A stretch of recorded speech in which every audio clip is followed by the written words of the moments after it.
దాని ప్రతాపం ఎంత ఉంటుంది, ఎంత ఇంపాక్ట్ ఇస్తుంది అనేది తెలుసుకుని, ఎంతమందికి ఉద్యోగ అవకాశాలు ఇస్తాయి, ఎంతమందికి ఉపాధి కల్పిస్తుందనే దాని యొక్క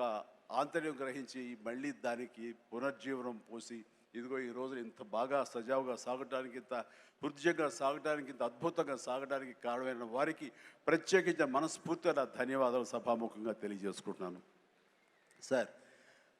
మనం కలిసిన ప్రతిసారి మీరు సినిమా గురించి, సినిమా అభివృద్ధి గురించి, సినిమాని ఎలా ముందుకు తీసుకువెళ్ళాలంటూ ఈ హైదరాబాద్ అనేది నైసర్గిక స్వరూపంగా ఇది అన్ని దేశం మొత్తంకి మధ్యలో ఉంటుంది,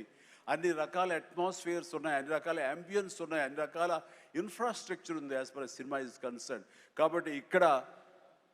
ఒక తెలుగు సినిమా కాదు, లేదా దక్షిణ భారత సినిమా కాదు, భారతదేశ సినిమా అని ఇక్కడ కేంద్రంగా ఉంచడం, భవిష్యత్తులో ప్రపంచ దేశ సినిమాలను కూడా ఇక్కడ ఆహ్వానించేలాగా మనం అన్ని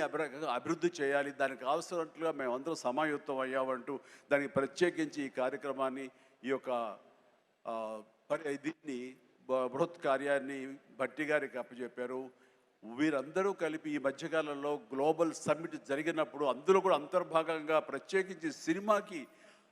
వారు అవకాశం కల్పించి, వారిని ఆహ్వానించి, మంచి చెడ్డల గురించి తర్కించి,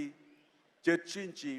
దానికి కావలసినటువంటి సదుపాయాలు మీరు ముందుకు రండి, ప్రభుత్వం మీ అండదండలు అందిస్తుంది, ఇది ఈ రోజున పెద్ద ఎత్తున మనం